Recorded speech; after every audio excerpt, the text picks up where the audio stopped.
So finally, the World Cup is well and truly over. A competition that started under a wave of significant controversy over whether booze will be available in the stadium, over whether Qatar will live up to its promise of one of the most thrilling World Cups, over question marks over the treatment of migrant worker agitations and the rest. Some of those questions will remain, especially over the migrant workers, but I think it's fair to say we remember Qatar 2022 just for the sheer quality of football, for the incredible nature of the final. 6 goals scored, a hat-trick by a player on the losing side, 2 by Messi, a brace, puts him in the pantheon of the likes of Zinedine Zidane, and some say puts him in the pantheon of the greatest footballer of all time. Now that Messi brace, I imagine the moment when he lifted the trophy will count personally for me as my biggest moment of the World Cup. And it's easy to see why. That was the best player of the competition. He won 5 Man of the Match awards. He gave the most assists. Literally made this World Cup his own.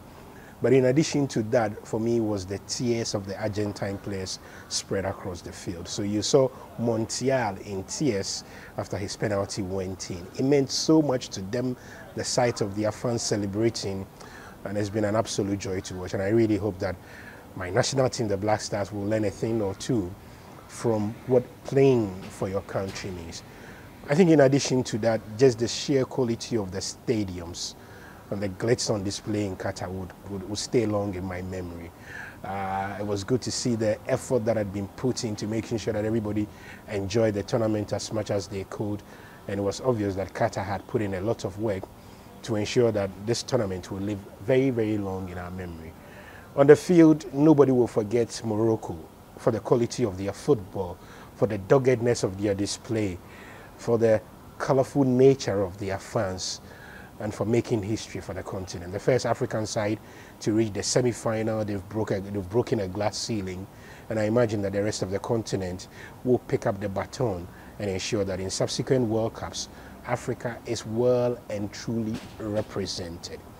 And then there were some of the moments in goals and the rest that we will never forget.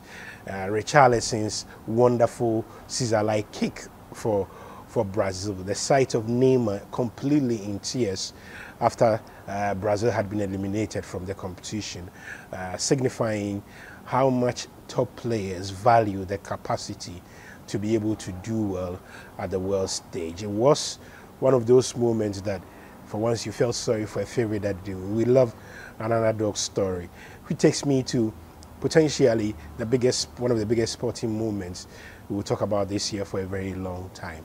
Saudi Arabia coming back from 2 goals, from a goal down to beat Argentina. Now, the Saudis can say proudly that they were the only side to beat the world champions. It may have given Argentina a shocking wake-up call, but it was the sort of game that highlights why we would enjoy international football for as long as possible. One of the few games that gives underdogs a chance when absolutely nobody would. So look at how Japan managed to unsettle Spain and Germany in the same World Cup group.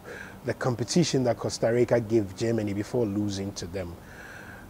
So unfortunately, I can't recall a lot of great moments from Ghana. But as Ghanaian, the moment when Mohamed Kudus scored that brace against South Korea will live long in my memory. It was the arrival of a major football star on the world stage, and my hope is that Kudus will pick up the baton from there. But this World Cup belonged to Argentina. It belonged to their colorful fans.